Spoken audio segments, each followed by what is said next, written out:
What's happening in your life at this moment? At this moment, I have incurable cancer and I'm going through weekly intravenous drip chemo. So I've had cancer for on and off for 9 years. 9 years. hmm So it started with breast cancer, and I just went into that with, do you know what? They're not saying there isn't anything they can do. They're saying you have cancer, but this is the plan that we've got. So I just ran with that because unfortunately, 2 years almost to the day that I was diagnosed, we lost my dad to esophageal cancer. So my family was very raw and still really in the grieving process. So that day that I had 6 biopsies, I was already flying to Ireland that night to go home for my dad's anniversary. Really? To be with my mum and some family. And we decided that we were going to use that day as a celebration of his life. So it was the 2nd anniversary and I'd had all these biopsies. And my sister was like, because she lives in Newcastle as well, she was like, I really don't know if we should be doing this. And I just said, I'm not having this conversation over the phone. Her mum has lost her person in life. She doesn't need to find out that her youngest daughter has cancer over the phone. So off we went. And at the time, when I think about my poor husband, I kind of just was like, this is what I need to do right now. And at the time, our kids were 3 and 4.5. So there was like birthday parties that weekend. You know what it's like, the chaos of just kids' life. And I just left him into all that with that news that was still so raw, and flew to Ireland and told my mum to her face, which was probably one of the most horrible moments I've ever had. Just like watching her little heartbreak, really. And I think because everything was still so raw, I think a lot of people believe that the first year when you lose someone, that's the hardest. And it is really hard. But I think you're in this weird zone of, did this really happen? Is this real? I think once you get to the 2nd year, it starts to really sink in and the grief really starts to come. So as a family, I felt like that's where we were. And for me, that's why in my head, I kind of went, do you know what? This is what they've said. So this is what I'm going to do. So I had a mastectomy. And then after 6 weeks, I started chemotherapy, which went on for around about 6 months. And then I had a few weeks off, and then I went into radiotherapy straight away. And I just had this bang, bang, bang, back to life. That's what we're going to do. And it was like, my husband used to laugh and say, new boob, new life. And that's what we were building up to, was reconstructive surgery. So went back to work, got straight back into the rat race, was doing the whole, I'm going to live, everything's going to be great. We moved house, we just were going through the motions of, we're going to make the most of everything now. Did you feel you were fast tracking that kind of stuff because of the time? Because you kind of thought you had a kind of finite time? Was that in your mind, Sarah? I don't think so. I think I just went into the mode of, I just want to live now, and I really was, I was better. I felt great. I was tired to begin with. I had a lot of fatigue, but once I got into things, I was really really straight back into life, going on holiday, going away with friends, going away with family, working, just really enjoying my life. And it was a real surprise when it came back. I wasn't sick, nothing really, not even little colds, things like that. So I went for the reconstructive surgery I was going to have, was where they take some of the fat from your tummy and the blood vessels, and they move it up. And it's the most natural way that you can have it, so that if you put on weight, it grows with you. If you lose weight, the same thing happens. And I loved the idea of how natural that was, and normal. It just felt normal. So that was the plan. And so I had to go for a scan to make sure all my blood vessels were in good working order. And I remember, because I went for the scan on the Friday and I was going out to Wylandbury that night, to a total disco night with all my friends, dead excited. We had a brilliant night out, So nothing was on my radar at all. And I got a phone call on Monday at work to say, we found something untoward. And I was about like, what? And then that was like the 2nd of February. And I got properly diagnosed mid-March. And then it was secondary breast cancer, bones and liver. Right. So it wasn't even a little bit. Mm-hmm. It was a lot. Yeah, because normally it's spread to a little bit further a place, and somewhere else will have to go back in. Yeah, it was on my spine. So it's on my spine. It's right the way down my spine now. So so that was like 2019. And that was a really uncertain time. But I went into that mode of, this is what they're saying they're going to do. And I then ended up getting a lot of pain in my back and really struggled to walk, and I'm really independent. So it was really difficult for me to stop. But I didn't have a choice. And that's probably the hardest part, is feeling like you're still the same person, but not actually being able to do the things that you could. And it was how quickly that happened as well. And because I really like the power of the mind, and I'm really into meditation and mindfulness, and I keep quite positive as much as possible, I deteriorated so quickly. It really made me think about the fact of, if I hadn't known, how long was I just going to crack on and still feel well? So you think if you didn't know, you would have taken a different things would have been different or not? I'm speculating. I'm because now you know, don't you? Yeah, and it was my mind then go, now you know that's in your spine. All of a sudden. Has it fast-tracked? Yeah. Am I feeling pain? Yeah. Have I created the pain that wasn't there before? Because now I'm thinking, because I know with all of those things, yeah? Because even the first time around, I wasn't sick. It was actually a fluke that I found it. At the time, me and my sister got really into the gym after my dad died. That was like, it became this bit of a go-to. We're doing a lot of like floor to sky jump, ball, HIIT training, started training for the Great North Run, just threw ourselves into that. And they'd basically said that it was the tip of the iceberg, that I had found the lump, but it wasn't the kind that you usually find in the form of a lump.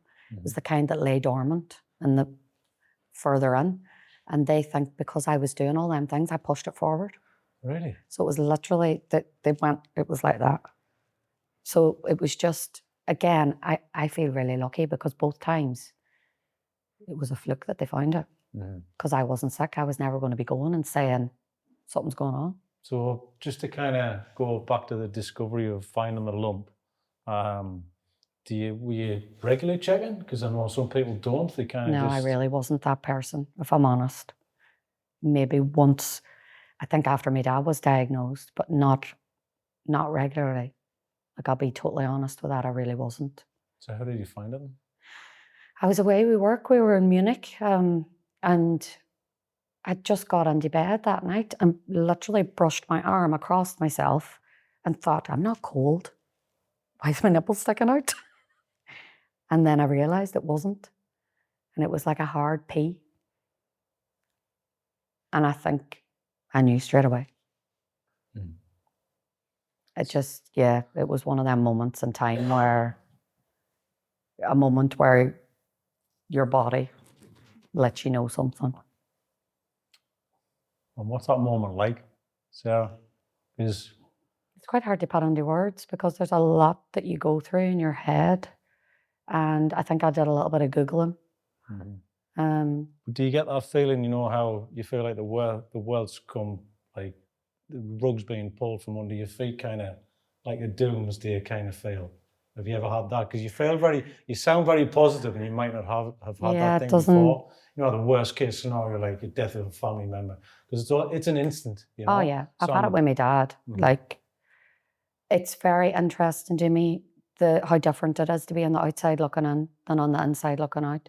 And I'll often say that's been a privilege for me because I've got to see it from both sides. I've got to be there watching someone die from cancer, and I've got to be on the inside looking out.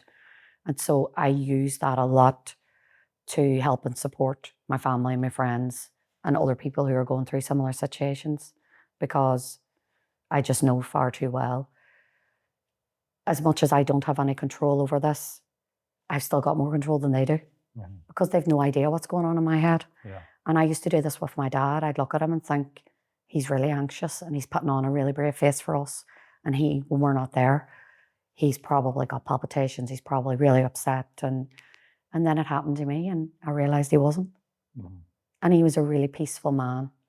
He was quite spiritual. And he really showed me what it was to die with dignity and just pure grace. And being there at the end with him was one of the most beautiful moments I've ever had. Do you think it's an acceptance thing? So yeah, do you think it's that? Hugely. Yeah. And I've always been very accepting of my fate. Okay. Because I've never really gone to why me, because why not me? You know, there's no rules. Cancer's got no rules. It sounds like you had a good positive journey for that first 2 years of kind of moving things forward. Yeah. Did you think it wasn't going to be a problem? I didn't think it wasn't going to be a problem. I was very unwell. And in hindsight, I have some regrets. I didn't really want anyone to know. I kind of thought this is nobody else's business. I'll just crack on. I'm going to get on with this. We're just going to get through it. Why is that, Well? I think I went back to how raw my family were, and I just thought, I don't think anybody needs any extra drama. So rather than them go through a lot of pain and grief, if I can keep a lid on this and lead by example, everybody will just follow suit, and that's what happened. Do you do that in your daily life anyway? Yeah. Headstrong. That's how it works.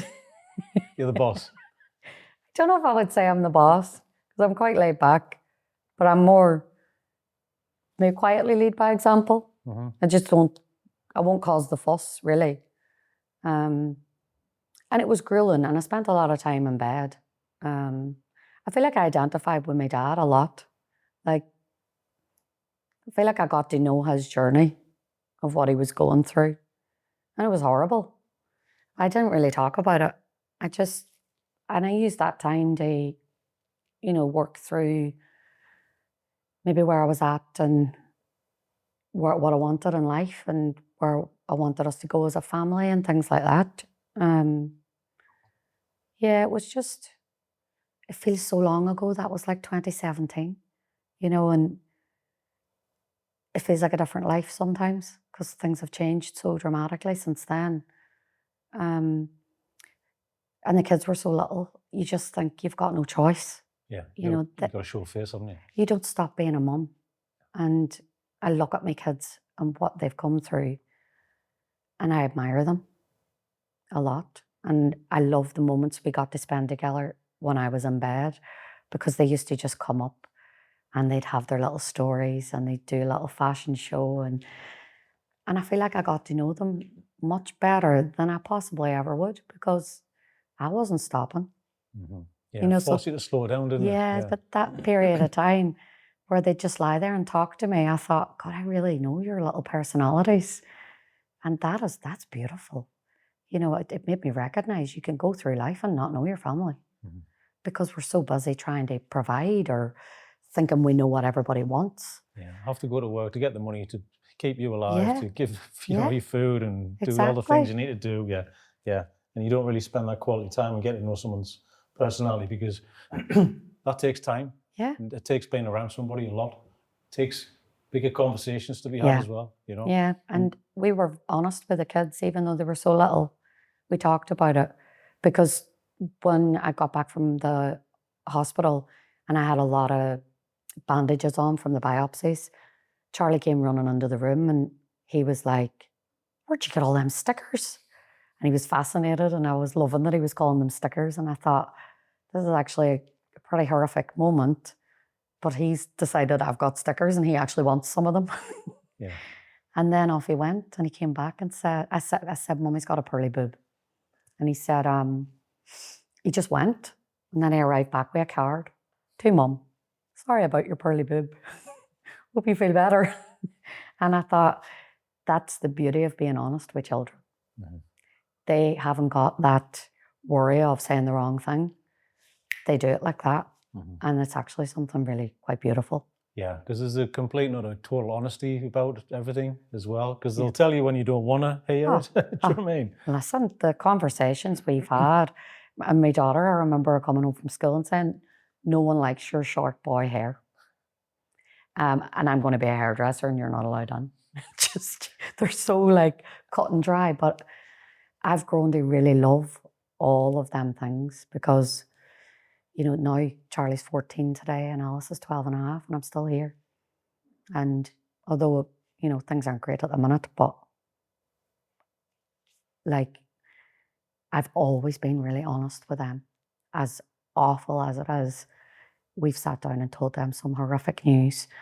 And it's always really harrowing. And there's a lot of beauty in it as well. But my favourite part is how long it's going to be before one of them asks for food. It ranges from, can I have toast after about 2 minutes, to 5 minutes? What's for tea? And then you're still mum. That's your hat. That's what you wear. That's who you are to them. That's their safe space. And that's what matters to me the most. Yeah, because your mum first and you've got to provide, and that's who you are to them, and that's how they see you. Unfortunately, they don't have the knowledge that we have. They haven't lived a life yet, so they don't understand what that is. Yeah. It comes to everybody, and everybody has to learn from that.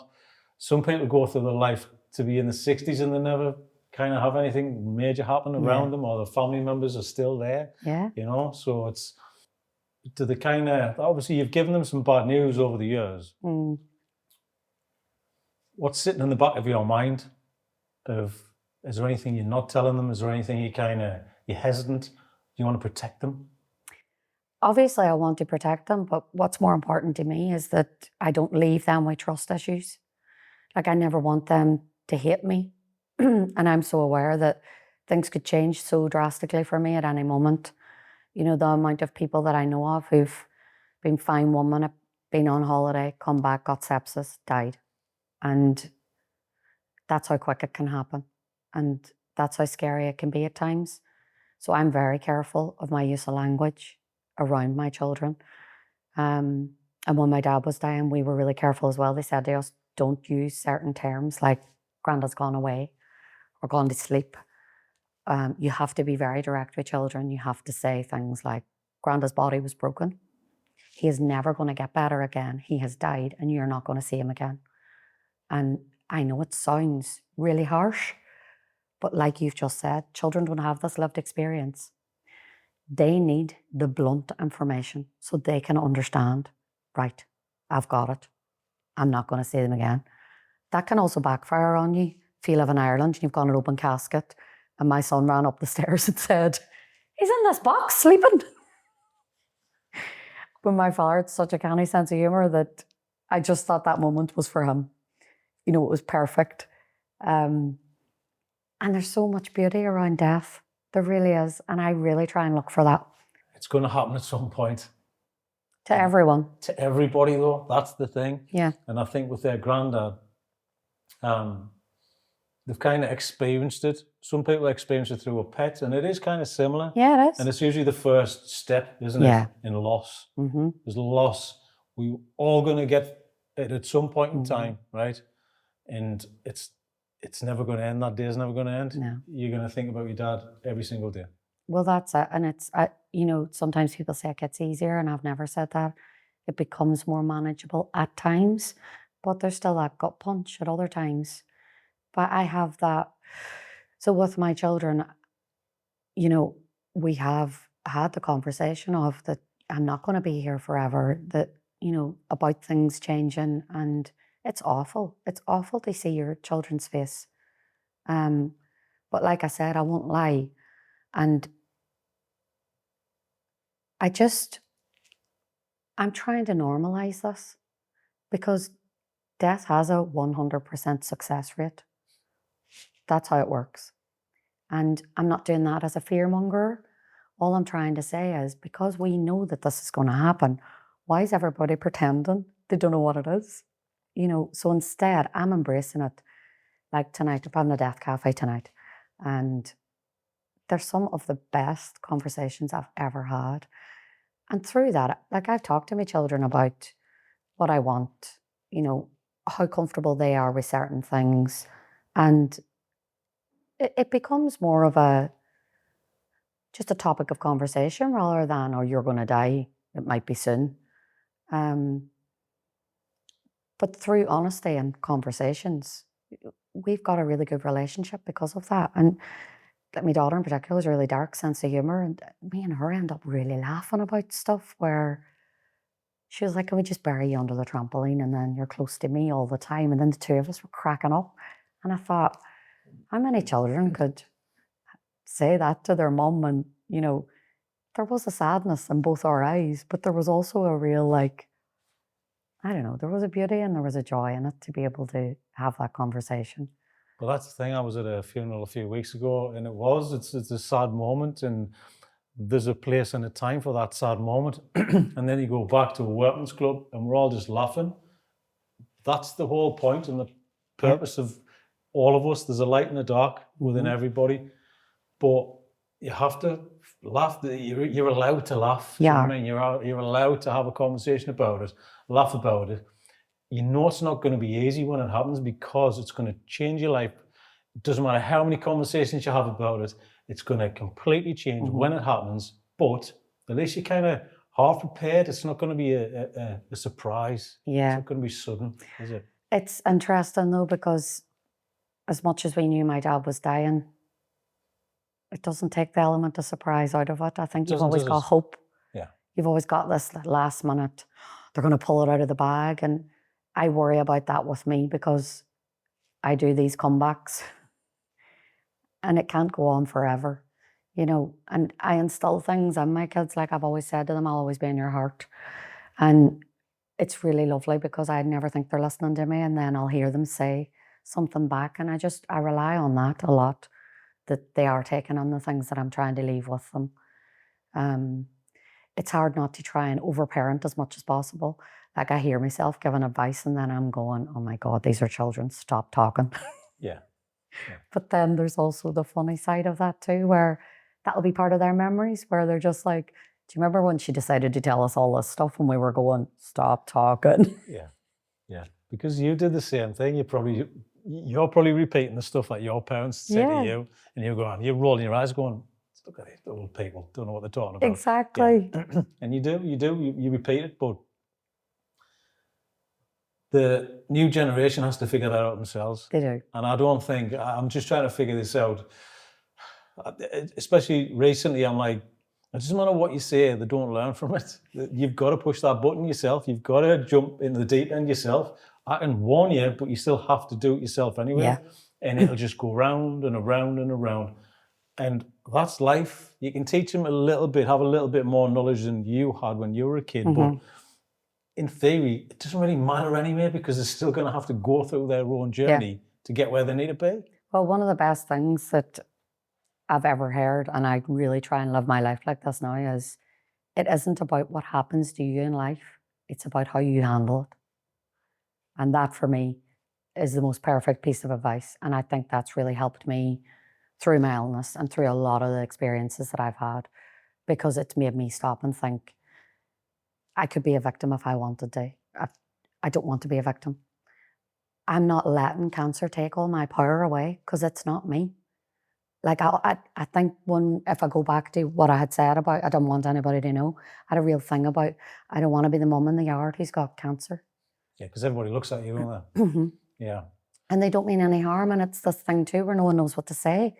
So I really appreciate it when people say, I don't know what to say, because I don't either. Like there's no words sometimes. It's so raw and shit. Yeah. And sometimes just saying to someone, I don't even know what to say to you. Yeah. It's actually quite refreshing. Yeah.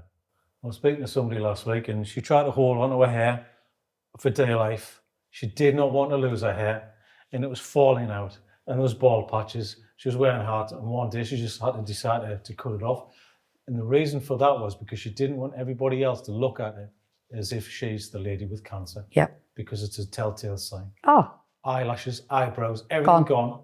Nose hairs. Never even thought about that. Yeah. But that's a huge shift and you have to walk down the street and everybody's going to look at you. That was my big thing then. And what I did was I got my hair cut up short and donated it to the Princess Trust. And within 2 weeks, I got my head shaved. I was like, because I felt I'm quite sensitive to treatments and steroids and all medication. I could feel every hair coming out. It's one of the maddest feelings. It was awful. It was like little spikes. I could feel even when I got my head shaved, the little tiny bits coming out. So it was just a really unpleasant experience. So it didn't particularly bother me being bald because I was in so much pain when I had the hair. But it was because with children, it's so visual. That was why I did the Princess Trust thing. I was like, so I've got something to say. So then I got a short wig. And then when I did go out, people would say things like, aren't you brave getting your hair cut? I was like, if only you knew. Yeah.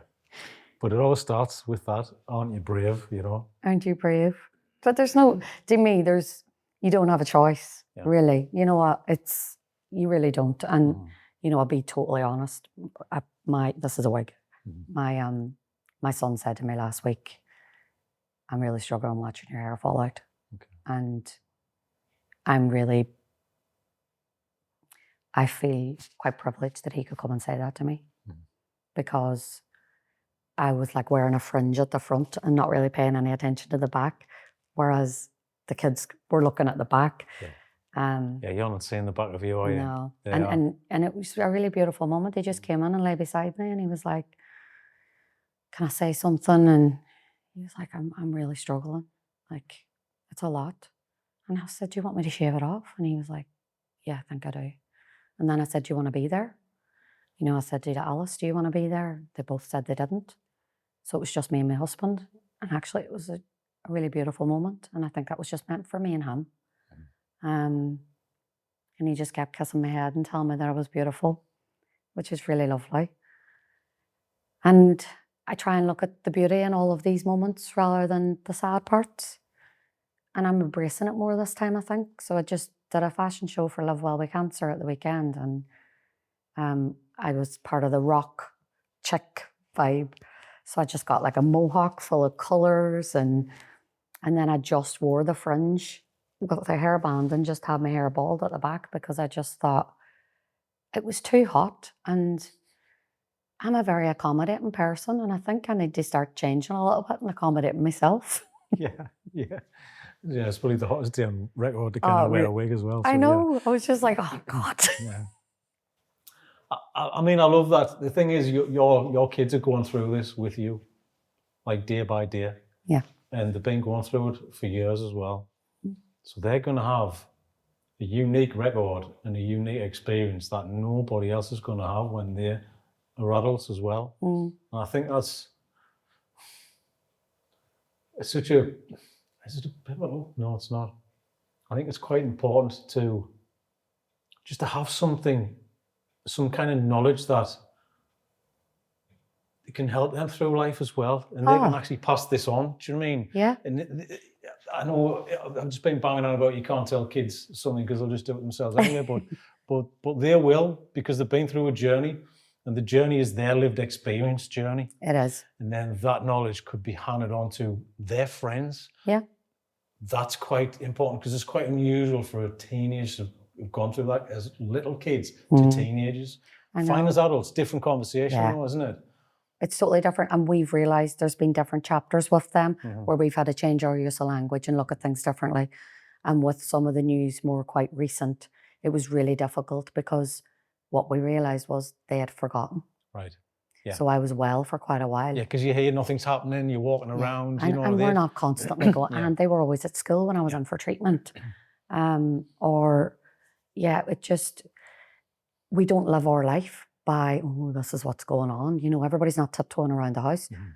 Part of this is that we lead such a normal life. Well, I say normal. What I did do was set up a charity. Like I decided that because I've been within this for so long, I developed so much knowledge just through even being able to signpost people. And that's how Sarah Star was born. And so it's a charity that helps people with incurable illnesses, but their family and friends. And the NHS cares because when I look at this, everyone around me is living with this. They're in this with me. I always say I have an army of support and it affects them. And sometimes it affects them so much worse than it affects me. And that's because they love and care about me so much. So I set up the charity as well as a bit of a legacy to the kids, because I thought, this is me. This is what I'm about. And they'll always have somewhere to go where it expresses the true beliefs that I have and my values. And their schools have always raised money for Sarah Star. People get really involved. They get that excited about it. It's really lovely. And it's also because I'm trying to take the taboo out of this with children and with teenagers, because the way they think about these things are fabulous. They come up with some great ideas. And like, even I'll often get the primary school and the secondary school to make cards for Christmas and Easter and that. And one of the years there was a card, and it was really dark and had a cross on it and had all these green things around it. And I was like, and then had the most beautiful message inside. And I couldn't get my head around it. My daughter came in and went, I said, what does this mean? And she went, it means I hope you don't get COVID and die. Wow. But I thought, as adults, I couldn't send that out. So we kept it. That was our card. The message inside was stunning. It was like, I'm so sorry you're so ill. I wish there was something I could do to help you. The beauty that was there. But they were expressing in that drawing what they didn't want to happen. But it was so intense and visual.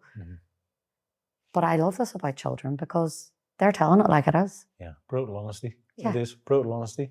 But they don't have to apologise for what they say. They don't. It's great. Yeah. Yeah. There's something in that, isn't there? Messaging through children to kind of get the point across. Sometimes they might be the best people to communicate that. Oh, yeah. You know? It's great. Just, their minds are just fabulous. What's been the struggle? What's been the hardest things? Sarah, because I know there's going to be something, and, you know, dive whatever you want. I don't want to dig too deep, but like, some people suffer pain, some people suffer emotional stuff.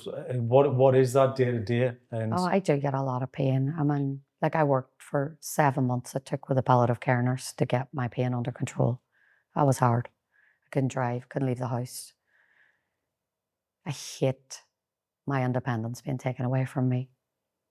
It just feels like being robbed of a huge part of yourself. And having pain stops you doing that.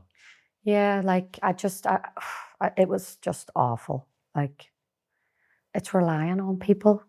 And listen, I know if someone asked me for a favour, I'd be first to put my hand up. So I don't know what this is about. You know, I think it's just a real sense of independence, and I've always kind of been that way. But pain management is a huge thing, and it's huge for a lot of people. And 7 months is a long time. And it wasn't even straightforward because, like I said, I'm very sensitive to certain pain meds. There was times when I was like nearly overdosing on stuff, and by accident, and because of your body reacts to different things, and just things that just didn't work or caused extra side effects, and you're just monitoring all the time. And that is really hard. But what's harder with that is dealing with normal life and children, and, you know, and trying to keep everybody from worrying so much about you. And, you know, there's a sense of responsibility there where I just don't want them to have to feel that. You know, it's just not nice. Yeah, like I said, they kind of forget because they see you walking around. They can't feel what you're feeling. No. They can't think how you're thinking. Nobody can. Yeah. And I'll often say that to them as well, because I do find it interesting, you know, when someone will say, ow, and someone will say, that's not sore. I'm always quite mindful to say to my kids, you don't know how anyone else's pain feels. No one does. Yeah. And it's one of them things I find quite interesting, that we are all completely unique. I can't get my head around this one size fits all for people, because no one actually can tell what anyone else's pain is like, or emotion, really, and how strong that is. So, yeah, my independence being taken away is definitely, that's the hardest. But one of my favourite memories is after 7 months driving my kids to school. It was like I won the lottery. It was the best day. I just loved it.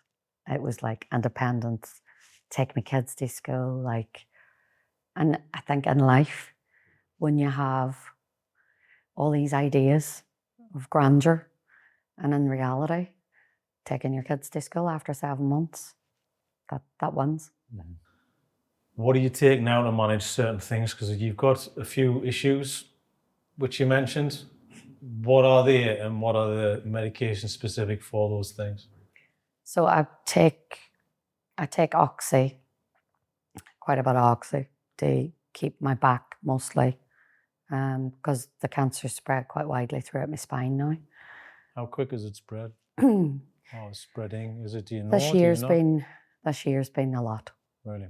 So we had a real turnaround within the past 8 months. They can't preempt this. It's going to be year 5 and then something's going to happen. No. So I got about 5 years on a treatment that was supposed to last 2 to 3. So I was really lucky with that.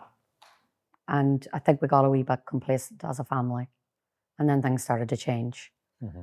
And basically there's a tumor at the top of my spine and it started to grow.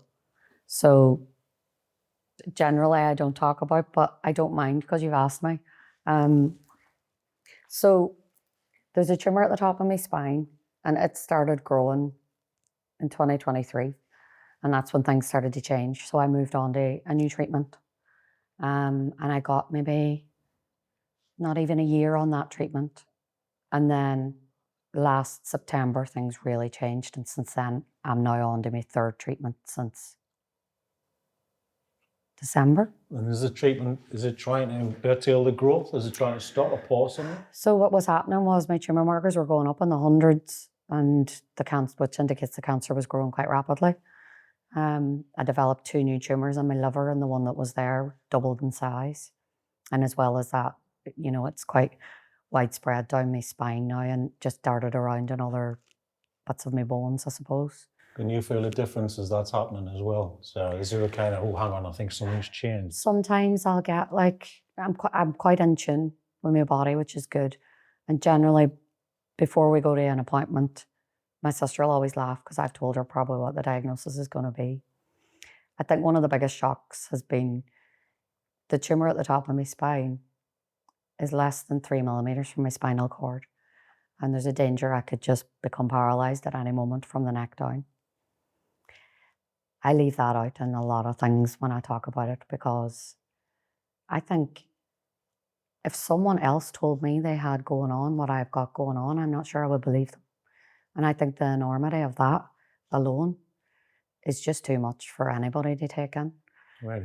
And it's quite difficult to, one consultant said to me at one time, you could go over a pothole going home and just be paralyzed.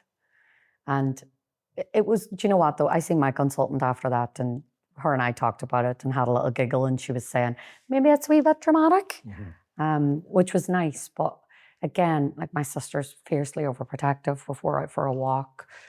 Last week we were out for a walk and a guy was coming on a scooter and she's always like a ninja trying to move me or whatever. And she's got that as well. I think my whole family carry that around where they just want to protect me and wrap me in cotton wool. But the surgeon said to me, live your life when you can.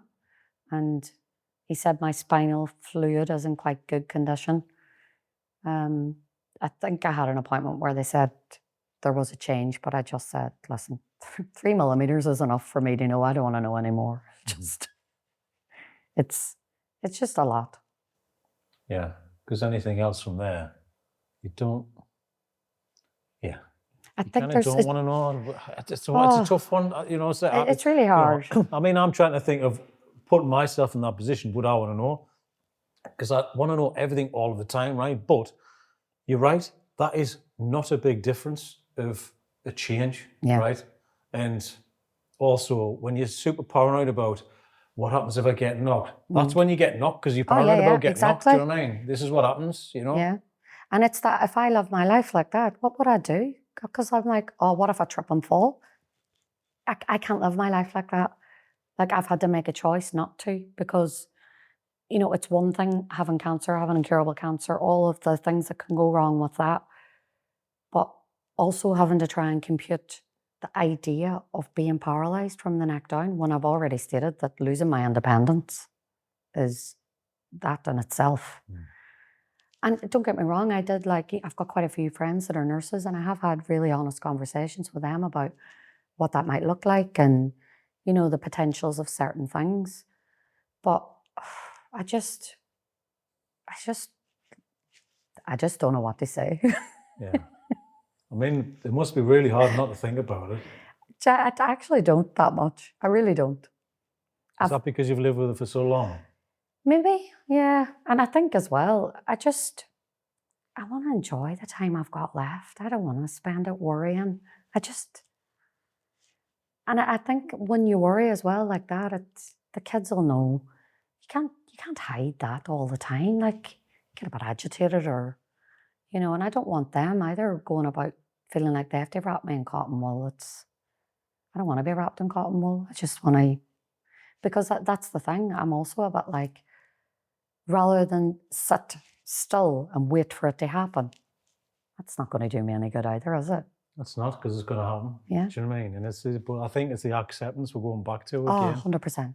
And I am really accepting. My dad I feel like I learned so much from him dying, for him going through what he did. It's almost like it brought me to this, and the valuable lessons that he taught me, and even right down to, some of my last moments with him. And he was my person. And I said, who's going to tell me what to do now? And he said, you already know the answers. And that's beautiful for me. That's kept me going. I hear his voice in my head whenever I feel like I need the answers. He was just such a beautiful soul. And he had a hard life. And he really overcame a lot within his life. And I feel like me and my brother and sister have benefited so much from how our parents brought us up. Because they always said, when I know better, I do better. And they said they grew up with us and they learned with us. And now I'll say that to my children. I'm like, we don't get it right all the time. I'm not going to pretend to, because that's not helpful either. I don't want to be a hierarchy with my family. I know there's respect, but I feel like being honest with children and apologising when you didn't get it right, it's all right to do that.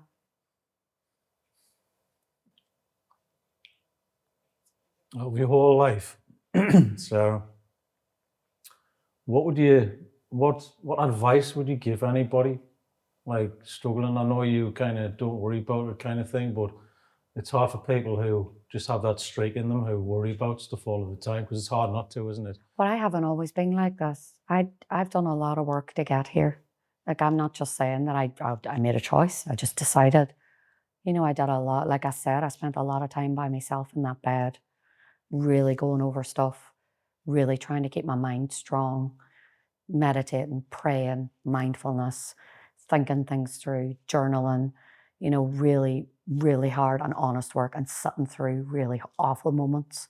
So it's not just the one thing, it's a lot of things together that's kind of helped. It's an accumulation, Okay. And it's talking to people, talking to family, being honest, having honest conversations that sometimes are very uncomfortable.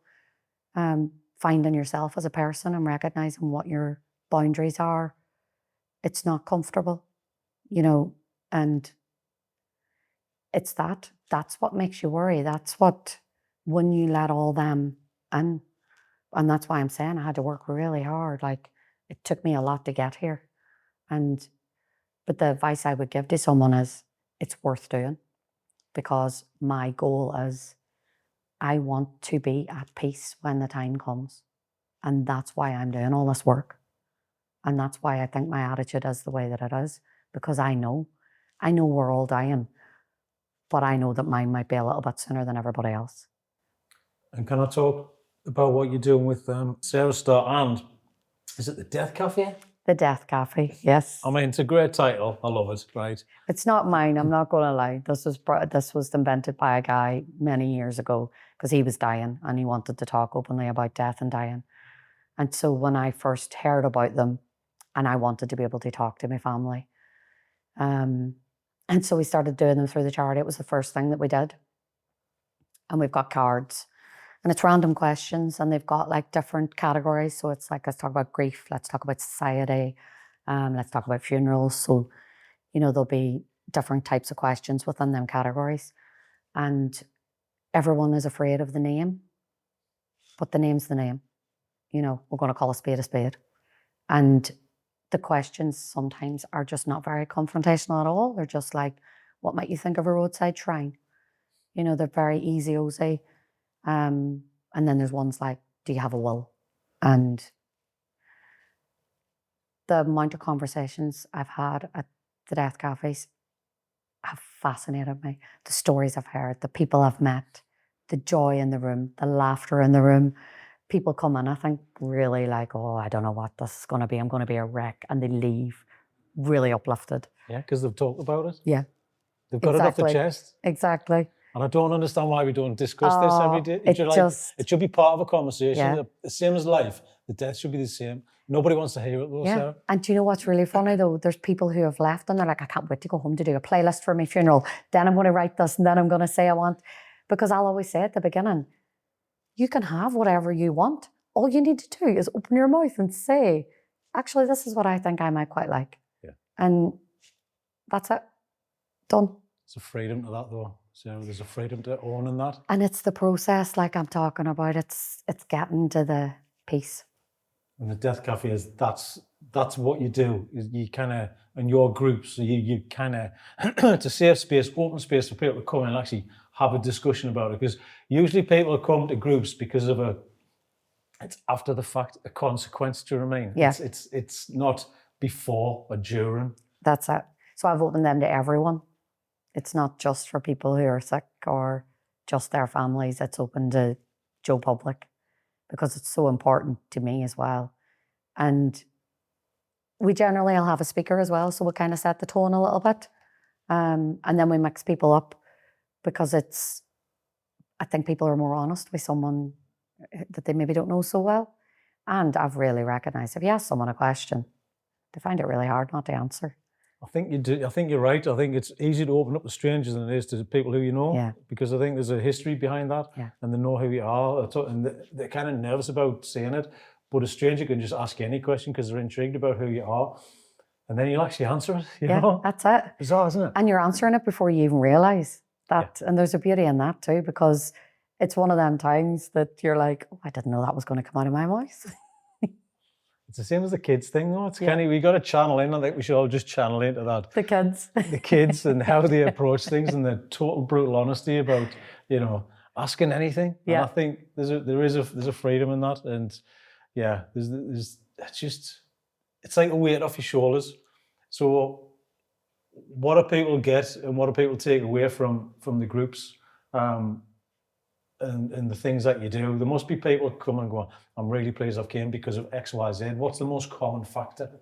There's a real mixture, actually, to be honest. But what's always interesting to me, people get nervous coming and they're like, oh, I didn't and I was afraid. And I suppose it's because we talk about palliative care and death and dying. And I suppose it's all the words, isn't it, that nobody wants to hear or say. And then they come in and the room's just got a really beautiful feel. It's just got a nice vibe in it. And then generally, if someone comes for the first time, I'll just sit and have a chat with them.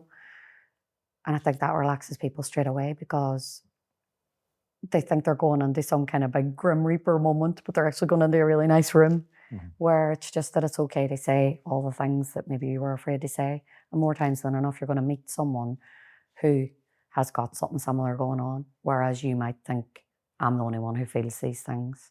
And that's not the case. And that's a big part of it, because for me, it's always been being able to identify with someone. And it's not always someone who's got cancer, you know, because with me, I see it very much as an invisible illness. I never really look sick. I just plod on. No one's ever going to pick me out as the person with going on what I've got going on.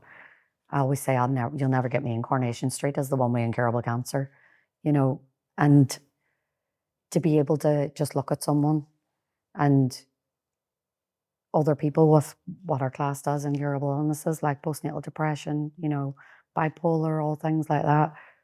It's a similar kind of mindset at times where you're just like, it's that level of understanding of people don't get it. The no one look, that's been a big thing for me. I ended up at a group with a few other ladies years ago. It was like a mindfulness group. And we loved it when we got to go out and have a coffee, because we all have breast cancer, and we all just had this real, we didn't even need to say anything. And that was like 7 years ago, and we still meet every couple of months on a Sunday for breakfast. And just, we've still got that where we just got each other's back, got to know, and look, the two of us have been re-diagnosed, quite similar things going on.